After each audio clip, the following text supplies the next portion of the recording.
¿Cómo han estado? ¿Qué tal? Muy buenas noches. Comenzamos un nuevo capítulo de CNN Prime durante este día viernes 13 de octubre con muchas informaciones. Muchas de ellas vienen desde el exterior, el conflicto que se vive entre Israel y también Hamas. Vamos a estar, por supuesto, con toda la información y la actualización a esta hora de la noche. También noticias en nuestro país que revisamos ahora en los siguientes titulares.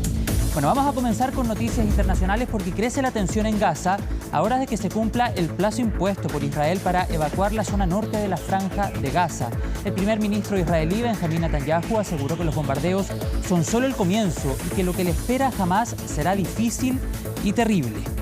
En noticias nacionales, la comisión experta terminó de votar las 622 observaciones que ingresaron a la propuesta de nueva constitución. Ahora el texto volverá a manos del Consejo Constitucional que deberá decidir si acepta o no las indicaciones.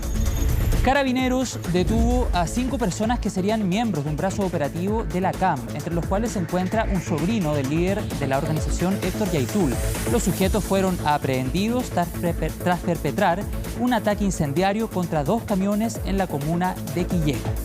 Y les cuento también que un gigantesco incendio afectó este viernes a una planta de la empresa Gasco en Maipú, dejando a 2 trabajadores con quemaduras. La emergencia, que generó una nube de humo tóxica en la zona, fue contenida y controlada en horas de esta tarde. Todo esto y mucho más, aquí comienza CNN Prime en CNN Chile.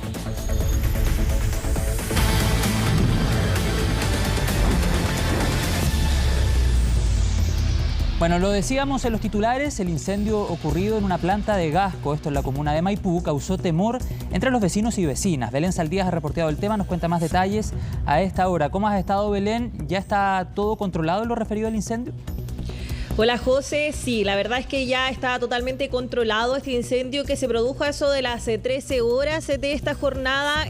Se extinguieron las llamas y se ya tenía más bien controlado a eso de las 15 horas y ya a eso de las 17 aproximadamente se retiraron bomberos del lugar de este incendio que causó bastante temor, tú lo decías, por varias situaciones. Primero por esta columna de humo negro que salía desde las dependencias de esta planta de Gasco ubicada ahí camino a Melipilla en el sector El Milagro, eso es en la comuna de Maipú, y además por diversas explosiones que escucharon los vecinos que se podían también ver en estos videos que comenzaron a viralizarse también a través de redes sociales. Una situación que generó alerta, que generó alarma ahí entre los trabajadores también que debieron evacuar las instalaciones de esta planta de Gasco. También lo tuvieron que hacer algunos trabajadores de empresas colindantes porque esto podría haber generado una emergencia mucho mayor de lo que fue. Finalmente no ocurrió, pero igual generó este temor en los vecinos. Ellos decían, escuchábamos las explosiones,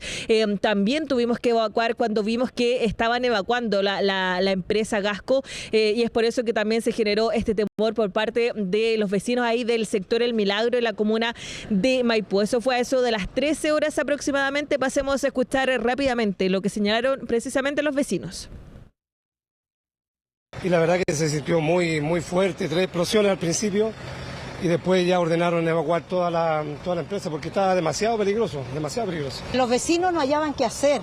Entre los vecinos vieron a los empleados de Gasco que se refugiaron detrás del cerro y ellos fueron los que dieron la alarma que la empresa estaba en explosión. Fue dramático, fue terrible ver cómo los padres corrían con sus niños llorando, abuelitos llorando desesperados porque decían que no íbamos a morir. Bueno, ahí entonces las reacciones de los vecinos del sector, quienes también después posteriormente llegaron hasta el lugar para ver cómo estaba la situación, que ya lo decíamos, se controló durante la tarde. Fueron muchas compañías de bomberos hasta ese lugar porque fue una situación que generó bastante alerta en su momento.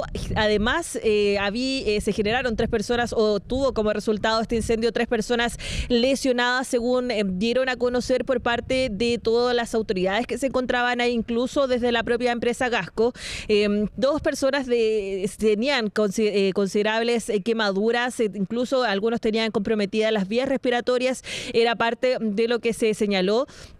Y una tercera persona tenía menos gravedad, pero igual lesiones porque fue por sus propios medios hasta un recinto asistencial. Todas estas personas fueron atendidas ahí en centros asistenciales de la misma comuna.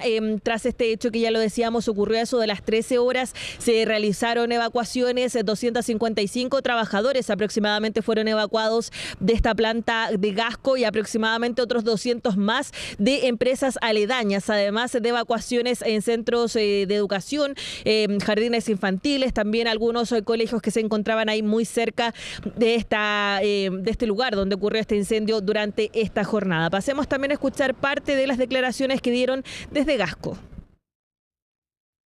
Son trabajadores que trabajan en empresas externas que prestan servicio a Gasco para llevar a cabo este proceso de llenado seco. Esas lesiones que tienen son lesiones de quemadura, es un incendio, estaban los trabajadores ahí, así que también nosotros estamos en conjunto con el equipo de seguridad y salud de la planta y los brigadistas de emergencia estableciendo qué pasó y las razones del accidente, como también de las lesiones que tuvieron estos trabajadores.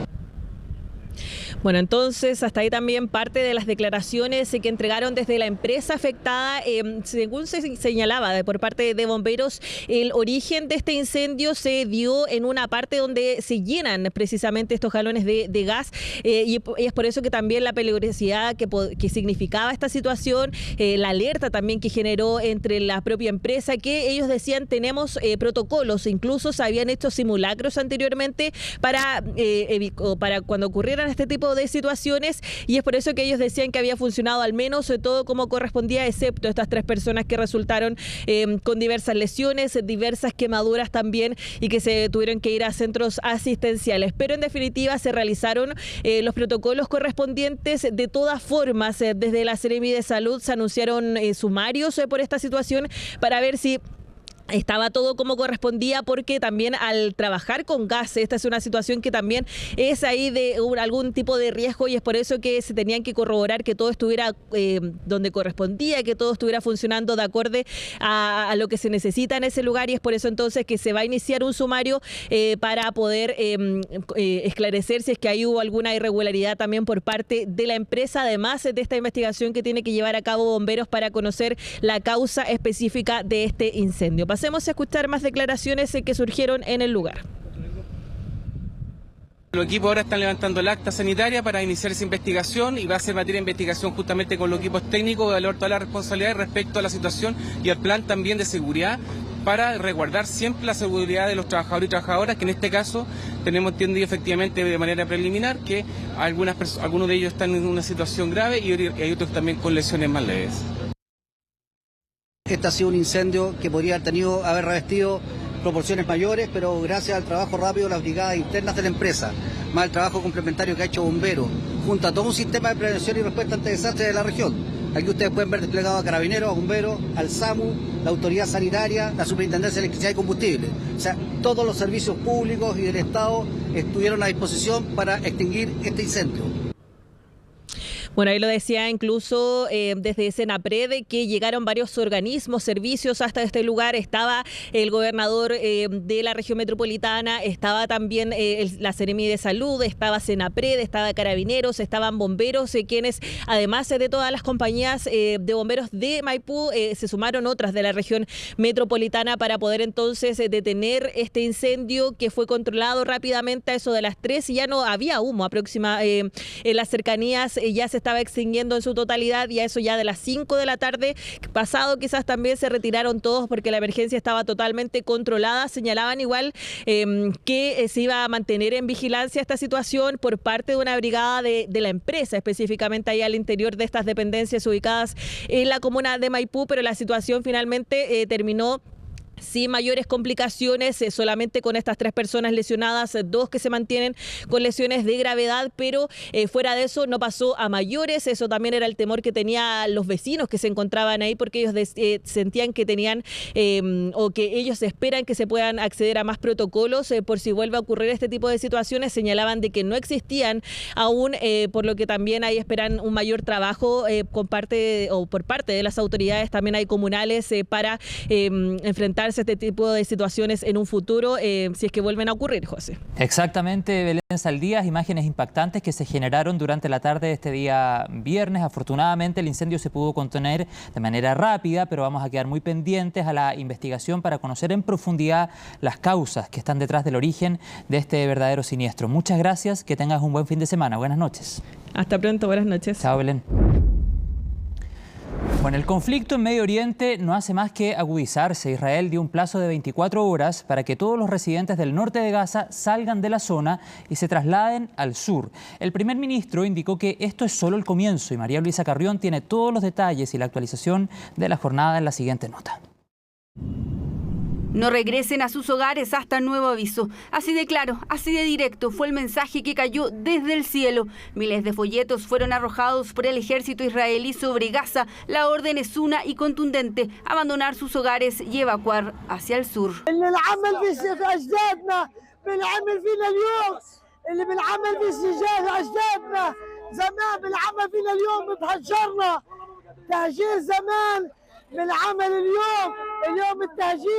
عوادي غزة اتدمرت، ما ضلش حاجة، ما ضلش ايش انتكبنا، طلع ايش هذا حالتنا.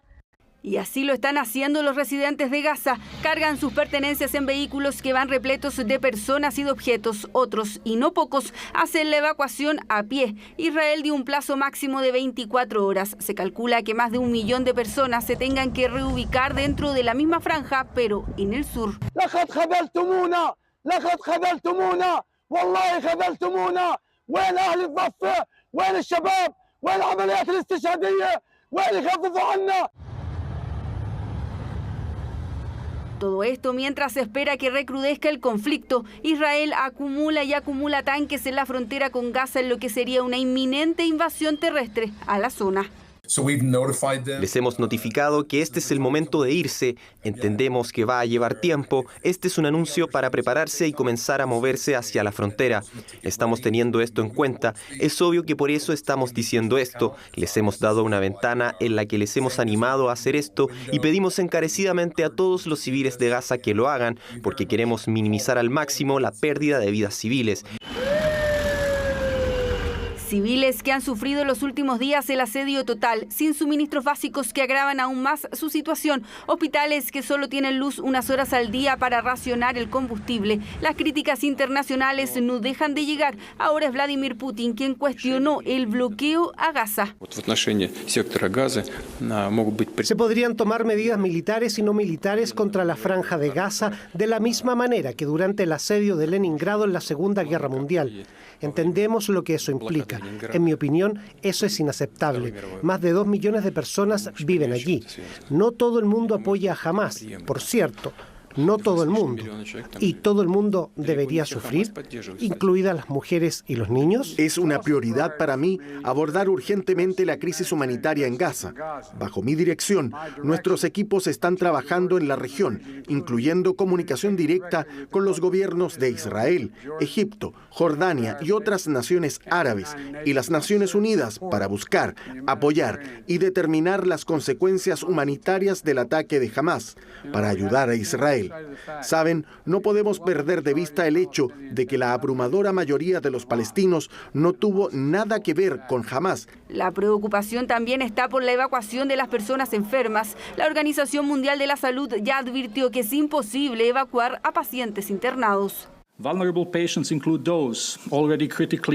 Los pacientes vulnerables incluyen a aquellos que ya están gravemente heridos, adultos, niños y recién nacidos que dependen de soporte vital y cuidados intensivos, y trasladar a personas gravemente enfermas. Y recuerde, muchos de ellos son niños, y estas personas gravemente enfermas cuyas lesiones significan que su única posibilidad de supervivencia es estar con soporte vital, como ventiladores mecánicos, por lo que trasladar a estas personas es una sentencia de muerte. Sentencia de muerte que solicitan no se les pida a los trabajadores de la salud. La preocupación es creciente y las críticas internacionales no se han hecho esperar. Es que Israel ha pedido la evacuación de nada más y nada menos que casi la mitad de la población de Gaza. La ONU asegura que se está llegando a un nuevo nivel peligroso.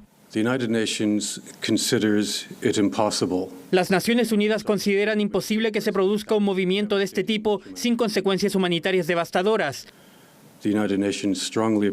Las Naciones Unidas hacen un enérgico llamado para que se rescinda cualquier orden de este tipo, evitando lo que podría transformar lo que ya es una situación trágica en una situación calamitosa. Esta orden está afectando a más de 1 millón de palestinos, incluidos niños, ancianos y enfermos, obligándolos a reubicarse con poco o ningún transporte y con escasas garantías de seguridad en medio de continuas hostilidades. Pero, ¿qué posibilidades tiene Israel de concretar una invasión terrestre en Gaza? Por ahora tiene la supremacía en el espacio aéreo, cuenta con los recursos necesarios, pero su objetivo es difícil. La Franja de Gaza sería un gran desafío para la fuerza terrestre israelí, porque fuera de los túneles, que los israelíes tienen expertise en el combate en túneles, de todas formas es terreno conocido para Hamás. Y Hamás además es una organización irregular que en el fondo pueden ocultarse de buena forma y pueden generar apremios. Los túneles de Hamás no son el único gran pero, también los más de 100 rehenes que tiene el grupo. Las complejidades de enfrentar un ataque terrestre en paralelo a la dificultad de buscar a las personas se suma a la geografía de la franja. Gaza es una zona densamente poblada, entonces el combate sería de características urbanas, y el combate urbano es un combate en detalle, o sea, es calle a calle, edificio a edificio, es puerta a puerta, tienen que ir despejando, y una vez que despejen, mantener esos lugares, porque, insisto nuevamente, pueden despejar un edificio y por red de túneles la amenaza puede volver a ingresar. Todos elementos que van complicando los planes de Israel. Un Israel que todo indica no da pie atrás. En una entrevista televisada al comienzo del sábado judío, Benjamín Netanyahu fue implacable. Estamos atacando a nuestros enemigos con un poder sin precedentes. Recalco, esto es solo el comienzo. Nuestros enemigos apenas han comenzado a pagar el precio y no detallaré lo que está por venir, pero les digo que esto es solo el comienzo. Sin dar detalles, pero sin espacio a dudas, el conflicto entre Israel y Hamás escala en una guerra que ya lleva poco menos de 3.000 muertos en 6 días.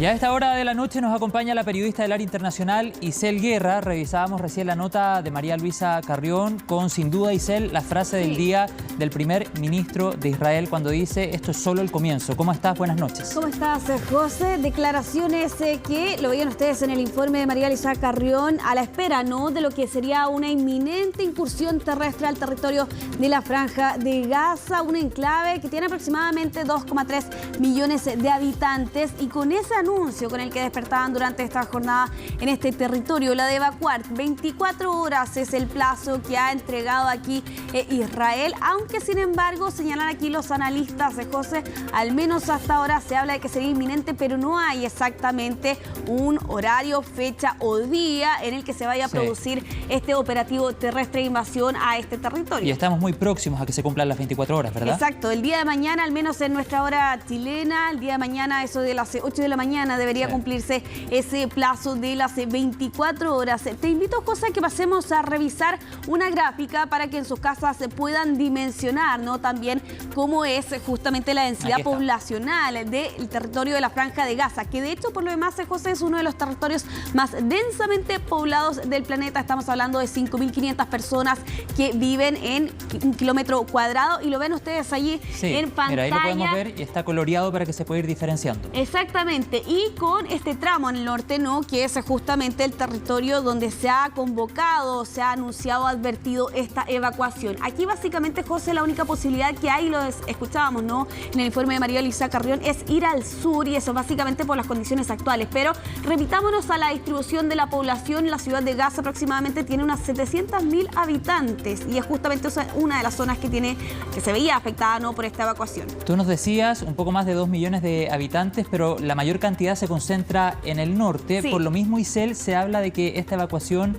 sería más bien imposible o muy difícil de concretar, ¿no? Exactamente, estamos hablando de 24 horas con la posibilidad, ¿no?, de que se pueda registrar esta incursión terrestre, pero con una gran cantidad de población concentrada en apenas algunos pocos kilómetros, y con la dificultad también que se plantean, por ejemplo, las evacuaciones, y esto en concreto respecto de la carretera. Solo hay una carretera que cruza de norte a sur, y a eso además hay que sumar este bloqueo, ¿no?, este asedio total que escuchábamos durante esta semana por parte de las autoridades israelíes bajo la condición de que liberaran rehenes, y eso además es otro de los componentes que hay que considerar al tener en cuenta esta evacuación. Lo escuchábamos también en el informe, no solo hay vehículos, sino que también una parte importante de la población es que es la que ha tenido que evacuar a pie prácticamente. Sí, mira, acá tenemos la otra gráfica, Isel, pero antes de ir al detalle y como una manera de complementar lo que tú señalabas, desde Hamas incluso han hecho un llamado a que las personas no evacúen. De hecho, han interpretado este llamado de Israel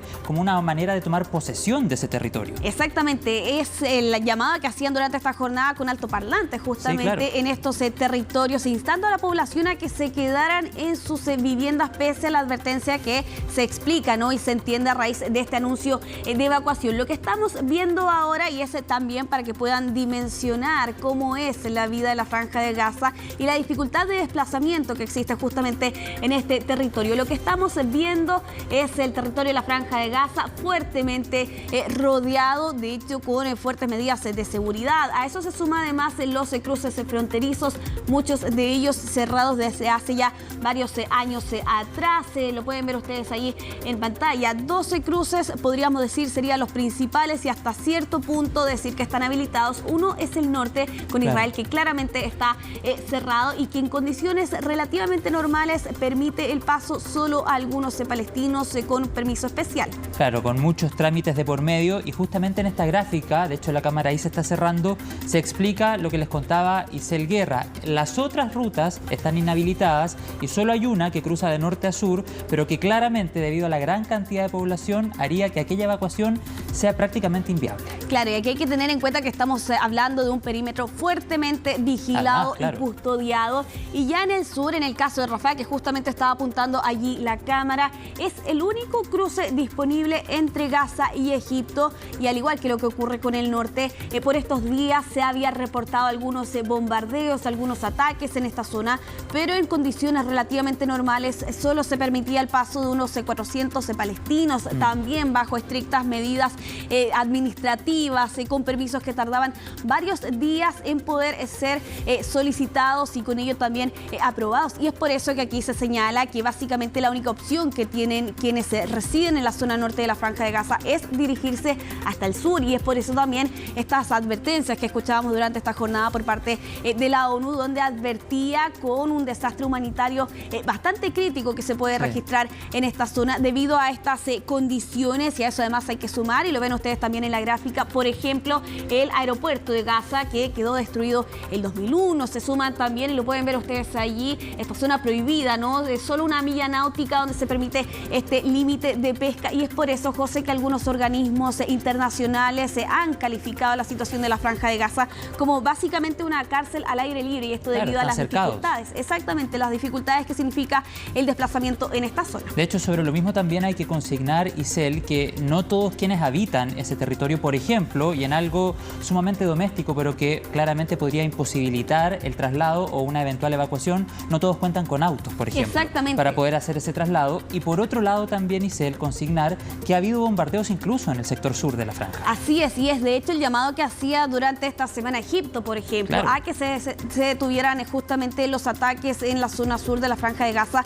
para poder permitir de alguna u otra forma justamente el paso de palestinos que quisieran cruzar hasta Egipto, pero de todas formas la situación es bastante crítica. No es el único punto exactamente. Cisjordania ocupada durante esta jornada también, y durante toda esta semana se han registrado enfrentamientos, también ataques contra palestinos, y con una cifra no menor, José. Ya se habla de más de 40 personas fallecidas, producto de enfrentamientos, de ataques también que aseguran aquí han sido atribuidos a colonos israelíes, por ejemplo, lo que también da cuenta de que en circunstancias especiales nos damos cuenta que en otras oportunidades, por ejemplo, Cisjordania sin duda habría sido el foco de la noticia, pero debido justamente al conflicto es que la mirada se ha traspasado, ¿no?, hasta la Franja de Gaza. Pero la verdad, la situación es tan crítica en esta zona que ya también algunas naciones vecinas se comienzan allí a advertir, ¿no?, la posibilidad de que esto pueda escalar a raíz de estos enfrentamientos, José. De hecho, las imágenes también son elocuentes. Estamos revisando un apoyo acá en nuestra pantalla. La violencia se ha extendido a este territorio y, como decía Isel Guerra, ya se ha confirmado el fallecimiento de más de 40 personas y es muy probable, de acuerdo a los últimos reportes, que lamentablemente esa cifra siga aumentando. Sí, lo que ocurría durante esta jornada en concreto era un llamado que hacían desde Hamás a sumarse a lo que ellos calificaban era la victoria. Por eso también estas manifestaciones, no solo en Cisjordania, sino que también en otros países de la región, que estábamos viendo de hecho más temprano en Conexión Global, y justamente a raíz de ese llamado, pero también de una forma para rechazar, ¿no?, estos bombardeos en represalia que ha realizado Israel en estos últimos 7 días, es que se habían concentrado estas personas en estas manifestaciones en diferentes puntos de este territorio, y todo esto cuando se advierte, ¿no?, aquí el temor de que esto pueda seguir escalando en esta oportunidad en Cisjordania. Todos los detalles de esta jornada y lo que ha ocurrido aquí justamente lo vamos a revisar en el informe que preparó Valentina Nieto. Aunque los ojos siguen puestos en la violencia que solo aumenta en la Franja de Gaza, ahora Cisjordania suma otro foco en el conflicto que hoy se vive en Medio Oriente. Ya van más de 40 palestinos fallecidos en ese territorio, todo en medio de los enfrentamientos con colonos y tropas israelíes que solo han ido aumentando desde que ocurrió el ataque de Hamás en contra de Israel el pasado sábado. Como ven, la situación no es nada buena, para nadie. Estamos sufriendo, uno ya no puede protegerse, están matando a nuestros hijos, ante nuestros ojos, y no podemos hacer nada. La situación está bastante tensa, muy complicada. La gente prácticamente no sale a las calles, y no solamente por el hecho de todos los ataques que hubo hoy en día. 14 palestinos fueron asesinados hoy solamente en Cisjordania, algunos de ellos a manos de colonos israelíes armados. Y es que la escalada de violencia parece no tener freno. Este jueves, 2 palestinos fueron asesinados tras ser heridos a bala por colonos israelíes en medio de un cortejo fúnebre en la ciudad de Qusra. Así, las calles de Cisjordania se han llenado de imágenes como estas. Nos preocupa enormemente que este conflicto se extienda. Nuestra máxima prioridad es Cisjordania, después está el Líbano, porque si el conflicto y el nivel de violencia se extiende a esos territorios, toda la región se verá envuelta en él.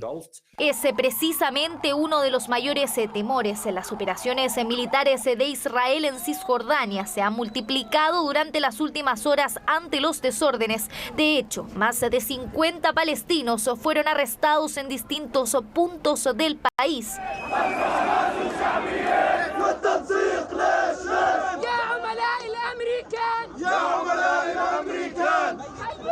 Las multitudinarias protestas de palestinos también se tomaron las calles de Cisjordania, manifestaciones que Hamás instó el día anterior en medio de lo que denominó como un día de ira por la ofensiva israelí en el territorio de Gaza. El grupo llamó incluso a protestar en la explanada del Monte del Templo en Jerusalén, la que permaneció con acceso restringido. He estado en contacto constante con los líderes de toda la región, centrándome en formas de reducir el sufrimiento y prevenir una mayor escalada peligrosa en Cisjordania o en otros lugares de la región. Y es que el avance del conflicto hacia Cisjordania preocupa. Desde 2007 que este territorio se encuentra regido por la Autoridad Nacional Palestina, liderada por el presidente Mahmoud Abbas. En Gaza, en tanto, es Hamás el que mantiene el control, luego que en 2006 ganaran las elecciones que le permitieron expulsar a Fatah, el partido del actual mandatario palestino. Si se diera el escenario también que los movimientos de resistencia palestinos, digamos, que están ubicados en Cisjordania, aumentaran, ¿verdad?, una cierta intensidad, solidarizando con lo que está haciendo Hamás, me parece que también sería poco el control que podría tener el presidente Abbas sobre ello. Creo que la Autoridad Nacional Palestina no tiene ninguna autoridad. Es decir, la autoridad incluso ha sido horadada precisamente por la propia acción de Hamás. Este es un problema grave, porque hace mucho rato que la Autoridad Nacional Palestina ¿no? Está hundida, carece de legitimidad dentro del pueblo palestino. Legitimidad del presidente Abbas, que le pone el camino cuesta arriba y por la que tender en las redes internacionales se parece fundamental. El mandatario palestino se reunió este viernes con el secretario de Estado norteamericano Antony Blinken, visita que buscaría evitar la propagación del conflicto a otras zonas de Medio Oriente, pero no el cese de las hostilidades en Gaza. Lo que hay detrás de esta reunión es aislar a Hamás, no solo de la parte de la comunidad internacional que apoya a Israel, sino que también dentro del ámbito palestino. Ahora el punto, ¿cierto?, es que la figura de Mahmoud Abbas no es una autoridad para Hamás. Conflicto que comienza a escalar en Cisjordania, un territorio que en menos de 7 días vivió una de sus semanas más violentas en los últimos 20 años. Atención con las siguientes imágenes, José, y quienes nos ven en sus casas, hacemos la advertencia. Son imágenes sensibles que hemos editado producto justamente de esa situación y que revelan, José, esas primeras horas de terror que se vivieron en este festival, donde días después se encontraron 260 cuerpos. Lo que estamos viendo allí en pantalla son registros que se han conocido durante esta jornada y que dan cuenta, ¿no?, del ingreso que realiza el grupo del brazo armado de Hamás a este festival Supernova, que se estaba llevando a cabo a solo kilómetros de la frontera con Gaza. Escuchamos allí los disparos, ¿no?, sí, que es parte del testimonio que entregaban aquí los sobrevivientes de este ataque que se produce a eso de las 6:30 de la mañana, y parte de este registro que hemos editado y lo estábamos viendo ahí también, se acerca hasta los baños, ¿no?, de este festival y comienza a disparar indiscriminadamente. De hecho, estas imágenes corresponden hace casi una semana atrás, cuando comienza este ataque. Recordemos un conflicto histórico que tiene más de 70 años, pero en definitiva vuelve a tomar fuerza desde el sábado anterior.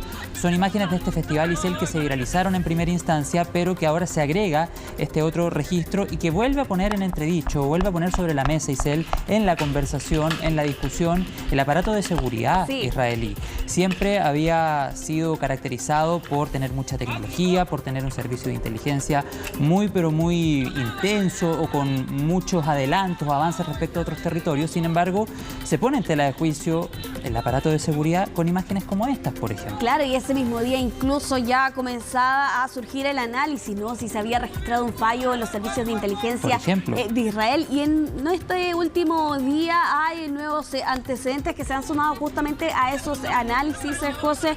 Por un lado, aquí señalan fuentes familiarizadas con la inteligencia de Estados Unidos que justamente este organismo había advertido la posibilidad de una violencia días antes de este ataque que se registraba el pasado día sábado. En concreto, una actualización del 28 de septiembre donde se basaba en múltiples flujos de inteligencia que advertía que el grupo terrorista Hamás se estaba preparando a intensificar, ¿no?, estos ataques con cohetes a través de la frontera.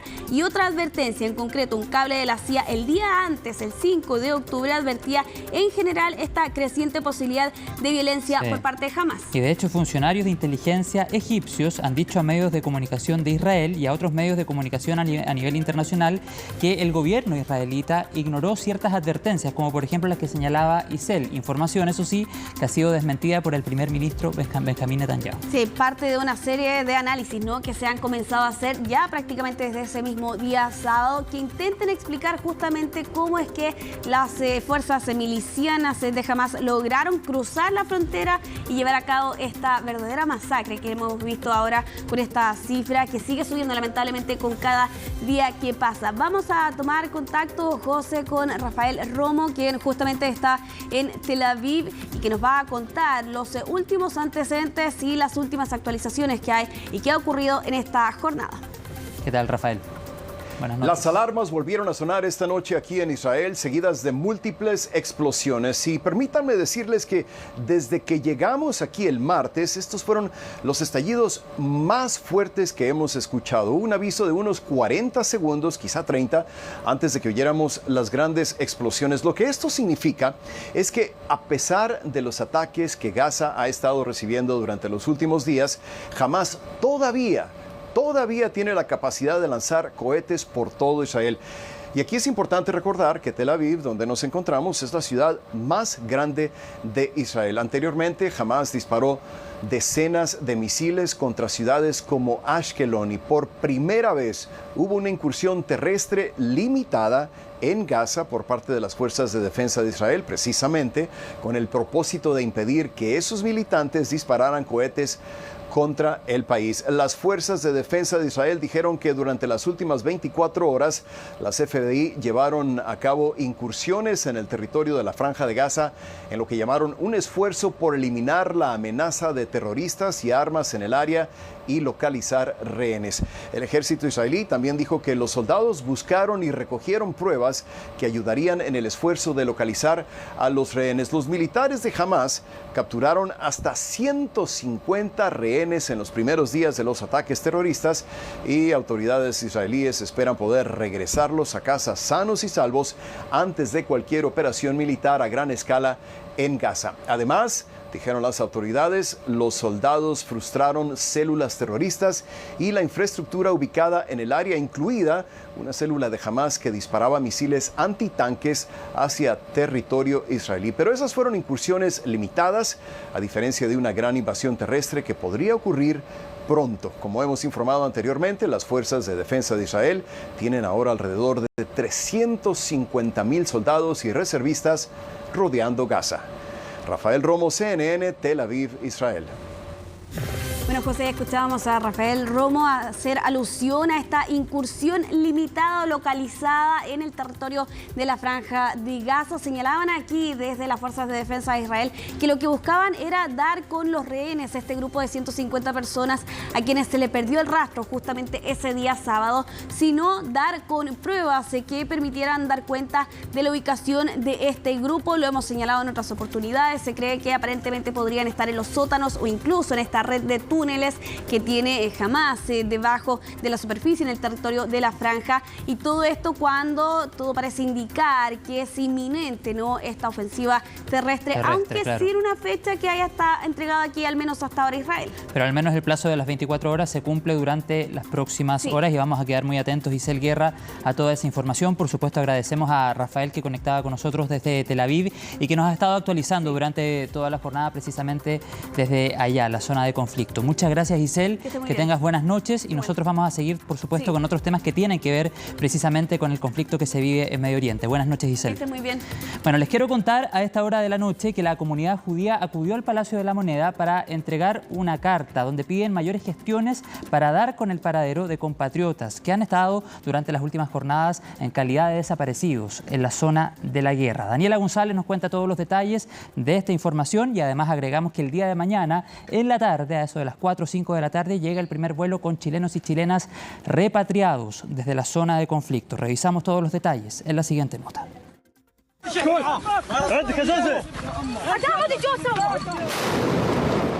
Ya se cumple una semana del inicio del conflicto bélico en Medio Oriente. En ese entonces, más de 400 chilenos estaban como turistas en la zona. Ahora son muchos menos, pero con algunas dificultades. Ha sido difícil, no es fácil determinar quién viaja en un avión y quién viaja en otro, porque las condiciones del vuelo van a ser completamente diferentes. Nosotros lo calificamos en la lista que ellos tenían, que todo esto no nos avisaron, dijeron que le iban a avisar a los adultos mayores, nosotros tenemos adultos mayores, que hemos vivido toda una odisea, y bueno, y si no te vas en uno de esos dos, tenés que costeártelas solos, digamos, que fue nuestra frustración. Claro, y es que los dos aviones que se encuentran en la zona para la repatriación de chilenos son completamente diferentes. Un Boeing 737 con asientos y comodidades y un Hércules C-130 con condiciones de vuelo más precarias.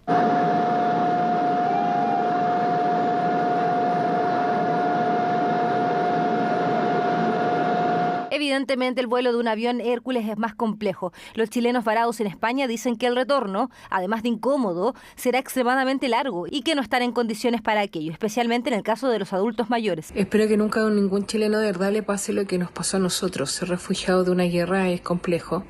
Vivir es complejo una situación así. Y también somos parte del Estado chileno, pero lamentablemente no calificamos por el Boeing 737 y de verdad, el cuerpo no nos da, las emociones no nos dan. Lo humano no nos da para irnos en un Hércules. En la práctica lo que hicimos fue activar la posibilidad de, a través del registro consular, de generar las condiciones para que las personas que lo requirieran, así como lo hicimos en la misma evacuación, las personas que estaban en una situación que requerían mayor atención, tuvieran las condiciones efectivas para viajar. Lamentablemente no tenemos otras condiciones y la Fuerza Aérea, tanto el Ministerio de Defensa y la propia Cancillería ha hecho todo su mejor esfuerzo para poder proveer la ayuda a todas las personas que lo necesitaran. Entonces, en rigor, las críticas uno las puede entender, pero son las condiciones que podemos ofrecer desde un país como el nuestro para poder garantizar finalmente la integridad de las personas. Y ese no es el único problema. La comunidad judía en Chile acusa mala gestión del gobierno y solicitan apurar los trámites para el rescate de los chilenos afectados por la guerra. Estamos todos sufriendo mucho y en este minuto específico hemos venido a pedirle al presidente que intervenga él y el gobierno, especialmente por nuestra compatriota que está secuestrada, que es parte de las víctimas secuestradas, y que intervenga igual que toda la comunidad internacional en general para que se recupere a quienes han sido secuestrados. Así que queremos que se condene sin ningún tipo de miramiento y que se intervenga como está haciendo en general la comunidad internacional. Hace poco más de un mes conmemoramos en nuestro país los 50 años del golpe militar y allí la gran lección era que no había contexto que se pudiese argumentar para justificar crímenes de lesa humanidad.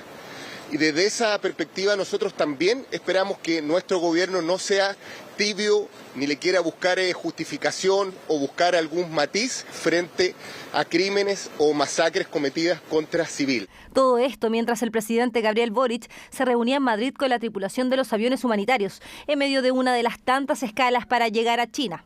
Los pilotos de la FARC han hecho una tremenda pega, así que de verdad, de nuevo mi respeto a la prensa chilena y sépanse que todos estamos muy orgullosos de la pega que han hecho. De momento, más de 200 compatriotas ya han sido retirados de la guerra. La dificultad ahora está en el retorno a Chile, mientras la familia de Loren Gargovich y la comunidad judía agotan todo tipo de recursos para dar con su paradero.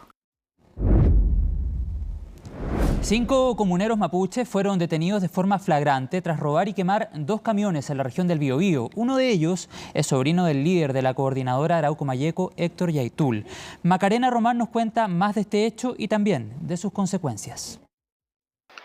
Imágenes que a muchos ya no sorprenden. 2 camiones quemados y un herido en Quilleco, región del Biobío. El hecho se suma a la serie de atentados cada vez más comunes en la macrozona sur. Sin embargo, este tuvo una particularidad. Sí, hay efectivamente una de las personas detenidas tiene vínculos familiares con Héctor Yaitul. Se trata de Bastián Yaitul, sobrino del líder de la coordinadora Arauco Mayeco, Héctor Yaitul, quien acompañado por otras 4 personas llegaron hasta un recinto de propiedad de la forestal Mininco para robar y posteriormente quemar vehículos. Y gracias a esa rápida acción de carabineros se logra la detención de estos 5 individuos, los cuales se desplazaron en un vehículo. En el interior de este vehículo mantenían capuchas, líquidos acelerantes, elementos vinculantes a la perpetración del delito que habían cometido. Vamos a detener y vamos a llevarlos ante la justicia a todas las personas que estén relacionadas con delitos y delitos tan graves como esto. Aquí estamos hablando de atentados incendiarios y por lo tanto vamos a seguir la persecución y vamos a seguir la investigación, que es lo que corresponde para poder detener a estas personas. La banda Órgano de Resistencia Territorial es parte de la coordinadora Arauco Mayeco, la misma que tiene a su huerquén en prisión preventiva por eventuales delitos contra la Ley de Seguridad del Estado. Este viernes el grupo radical perdió a 5 miembros de sus filas, quienes quedaron recluidos. Claramente son blancos que nosotros conocíamos a nivel de macrozona sur, a nivel de la orgánica de la organización de la que aparentemente forman parte. El gobierno confirmó el ingreso de una querella en contra de los 5 detenidos y aseguran que desde que llegaron a La Moneda se han dictado más de 300 condenas por violencia rural. Y lo vuelvo a decir, en hechos de esta naturaleza el Ministerio del Interior se querella, y no se querella como un acto simbólico o administrativo, se querella para que nuestros abogados permitan solicitar diligencias para demostrar la responsabilidad y para obtener las sanciones que corresponden. En la región del Biobío se realiza una reunión entre autoridades cada 15 días para analizar el estado de excepción. En el último encuentro, justo en la misma jornada del ataque, se informó de algunos avances, entre ellos que este año hay 180% más de detenidos que el 2022 por robo de madera. Y este gobierno ha actuado en consecuencia. Lo hizo a través del presupuesto del año pasado, lo hizo a través del presupuesto de este año, en que hay un énfasis particular en materia de seguridad. Hemos utilizado herramientas constitucionales como el estado de excepción constitucional de emergencia acá en la macrozona sur. Es justamente el estado de excepción constitucional el que acaba de cumplir 2 años en algunas provincias del Biobío y la Araucanía. Hemos decidido decretar estado de excepción constitucional de emergencia por grave alteración del orden público. Y aunque para algunos la situación ha tenido leves mejoras, aún falta mucho por hacer. La provincia de Biobío ya hace tiempo que se ha convertido en el foco del crimen, del narcotráfico, de los ataques y del terrorismo. En esto debemos dar señales claras y concretas, sin titubear. Lo que esperamos es que se siga avanzando en los procesos que están en el Poder Judicial y también esto no tiene que olvidarse que hay reivindicaciones legítimas de comunidades mapuches que tienen que ser atendidas también por el Estado de Chile. Por solicitud del Ministerio Público se amplió hasta el lunes la detención de los 5 comuneros mapuches. De esta manera la Fiscalía podrá hacer una calificación jurídica correspondiente tras nuevas pericias. 9 de la noche con 16 minutos. Estamos en esta oportunidad en compañía de Alicia Contreras, nuestra compañera periodista que cubre día a día el Consejo Constitucional y las diferentes etapas. Alicia, ya estamos en tierra derecha de cara al plebiscito de salida del próximo 17 de diciembre. ¿Cómo estás? Muy buenas noches primero que todo. Muy bien, ¿y tú? Todo bien, todo bien. Alicia, estábamos comentando fuera de micrófono el ambiente en la comisión experta totalmente distinto a cuando presentan, por ejemplo, el anteproyecto varios meses atrás. Tal cual. Hoy día finalmente la comisión experta terminó con sus observaciones, terminó de votar sus observaciones. Fue una jornada bastante larga, partieron ayer a las 11 de la mañana y terminaron hoy día cerca de las 2 de la tarde, se quedaron hasta la medianoche de anoche. Solo hubo un breve receso para dormir básicamente. ¿Cuántas enmiendas revisaron? Como 600 y tantas. 622. 622, sí. Y de esas, 200 lograron el quórum para ser aprobadas. Okay. Terminaron cerca de las 2 de la tarde, hubo aplausos, pero para los funcionarios por la larga jornada, pero no hubo foto final, no hubo declaraciones de la presidenta de la comisión experta. Cuando ellos entregaron el anteproyecto, había mucha felicidad, ella se emocionó, decía que era otro el ambiente. Habían logrado un texto que era de consenso del Partido Comunista al Partido Republicano. Acá nada, el oficialismo se fue rápidamente y solo quedó la derecha a hacer su punto de prensa. Pero no hubo unidad, no fue completamente contrario a cómo fue hace algunos meses atrás el ambiente de hoy día, de hecho. Alicia, y para ir poniendo fechas a lo que se viene, ¿cómo sigue el itinerario constituyente? Porque todo lo que arroja, todas las observaciones, ese es el concepto que entrega la Comisión de Expertos y Expertas, vuelven al Consejo Constitucional. ¿Qué plazos siguen por delante? Preparamos unas gráficas para hablar de este tema. Primero hay que ver cómo son las votaciones que el Pleno del Consejo Constitucional, que el Pleno viene a votar el lunes. ¿Sí? Pero primero partamos con... Vamos con la nota primero. Sí, un resumen de la jornada que hizo nuestra compañera Francisca Cárdenas. Vamos con la nota. Agradecer a todo el personal de las secretarías. Consta en los correos que nos llegaron con los comparados que trabajaron probablemente hasta mucho más tarde que nosotras y nosotros. Más de 24 horas vieron pasar los comisionados expertos en este reloj a medida que se votaba las observaciones que le hicieron al texto despachado por el Consejo, donde pese a que sonó varias veces esta campana durante el proceso,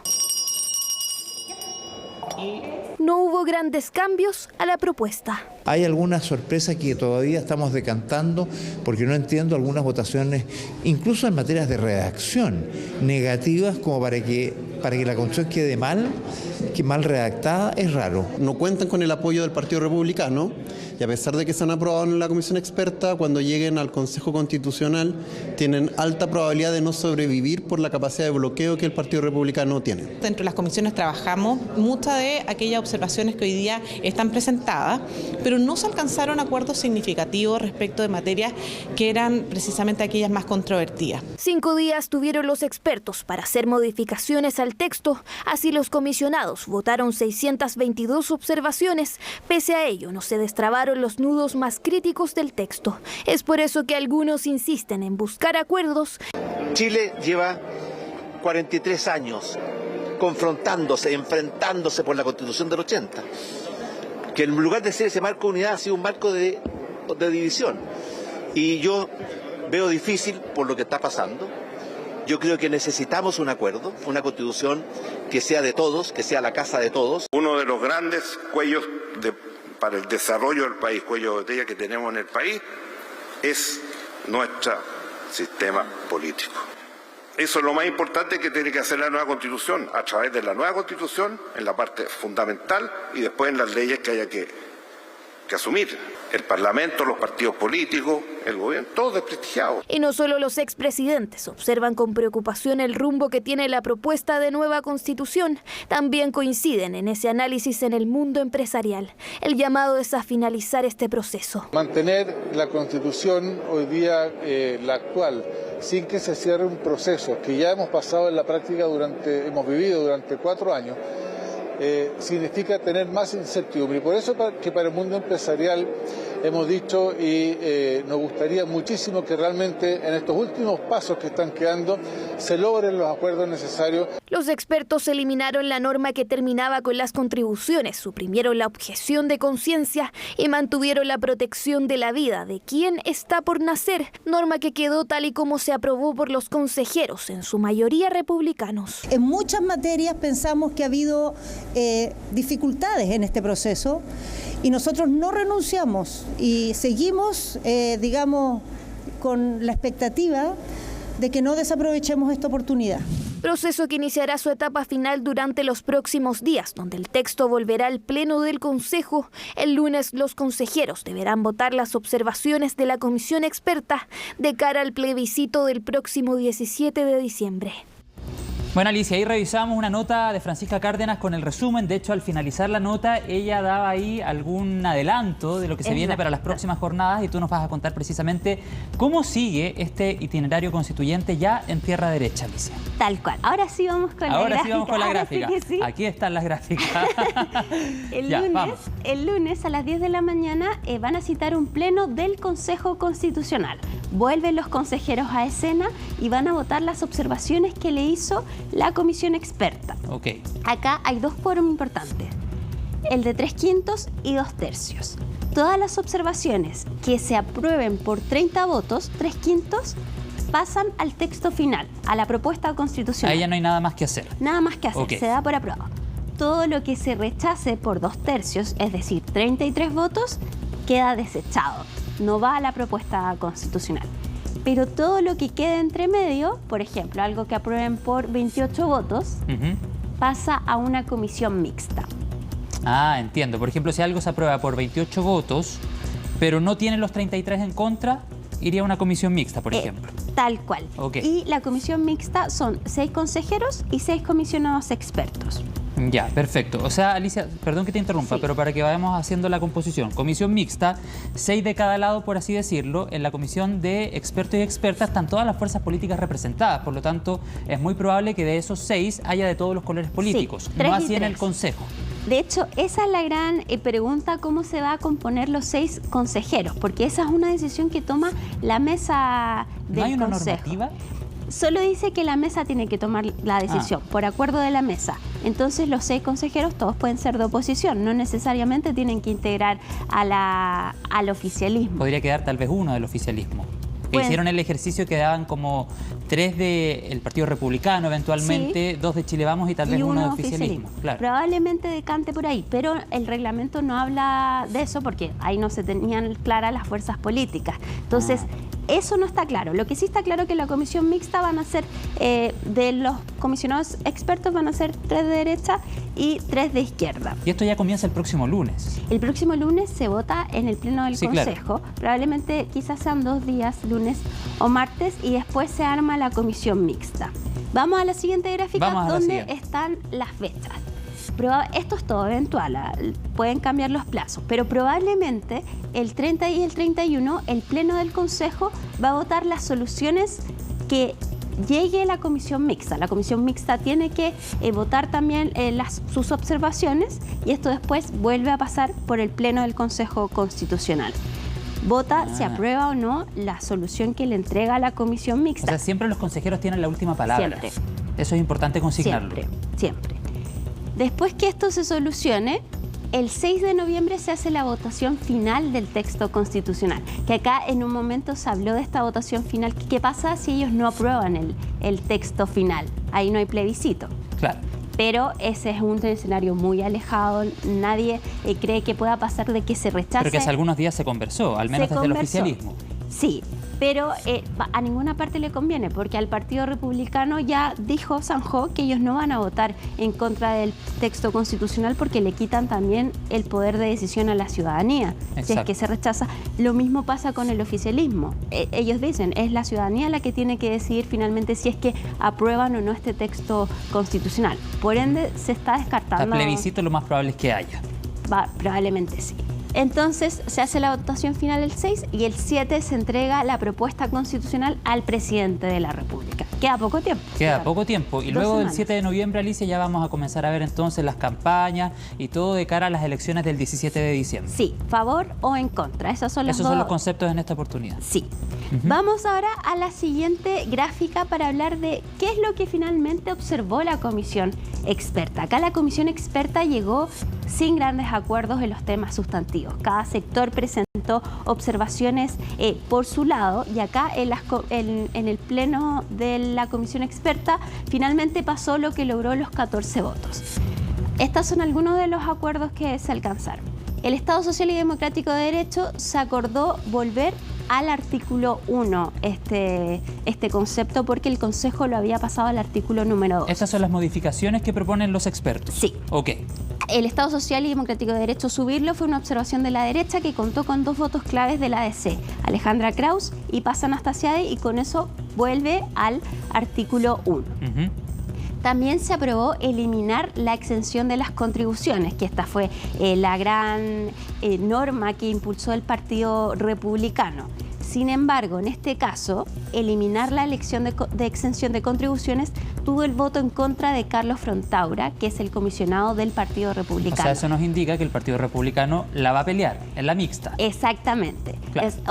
Va a ir al Pleno del Consejo. Sí, claro. La bancada vota en contra, 22 votos menos. Entonces, si es que Chile Vamos y el oficialismo todos votan juntos, solo logran 28 votos. Y eso podría suceder, ¿verdad? Porque pensemos que, al menos en la comisión de expertos, hubo votos de Chile Vamos, al menos para llegar a este acuerdo por las constituciones. Por eso no está tan claro si Chile Vamos va a votar sí o sí el bloque para eliminar esta normativa. Otra observación que se aprobó es que se eliminó esta norma tan polémica que decía que se debía expulsar a los migrantes que entren por pasos ilegales en el menor tiempo posible. Acá también Carlos Frontaura votó en contra y hoy día Luis Silva confirmó que la bancada republicana va a intentar mantener esto en el texto, así que probablemente esos dos van a ir a comisión mixta. Se eliminó la objeción de conciencia individual e institucional, que eso también generó bastante polémica. La objeción de conciencia institucional es lo que pasa en la ley del aborto en 3 causales, que hay instituciones que pueden ser objetoras de conciencia y por ende no realizan este tipo de intervenciones. Ellos querían ponerlo en el texto constitucional, pero ahora se aprobó eliminarlo. Entonces el Consejo tiene que avisar si es que aprueba o no eliminar esta objeción de conciencia. Alicia, y ahí también se contó con votos de Chile Vamos, de Catherine Martorell, del comisionado Pavés, Soto, Larraín y Juan José Osa, el exministro, que también es comisionado experto por RN. Exactamente. Y también se repuso la paridad transitoria. Acá había acuerdo de que se iba a reponer esta paridad transitoria para que en las próximas 2 elecciones parlamentarias ningún sexo tenga más del 60% de los escaños parlamentarios. Esto es lo que máximo que lograron acordar respecto de la paridad. El Consejo la bajó, pero ahora la volvieron a reponer y también contó con el voto de Carlos Frontaura. Entonces, por ende, se espera que esto sí quede aprobado en el Pleno del Consejo Constitucional. Vamos a los puntos donde no hubo acuerdo. Donde no hubo acuerdo. Vamos a ver. La siguiente gráfica. Vamos a la siguiente gráfica. Los desacuerdos de la comisión expertas. Derecho a la vida, Alicia. Este era el gran nudo donde se intentó conversar, pero finalmente no se llegó a acuerdo. Acá el Consejo aprobó que la ley protegerá la vida de quien está por nacer. Actualmente la Constitución habla de que la ley protegerá la vida del que está por nacer. Acá el oficialismo dice que este artículo en particular puede poner en riesgo la ley que despenaliza el aborto en 3 causales y también cierra el debate a que en el futuro pueda haber una nueva causal. Por ejemplo.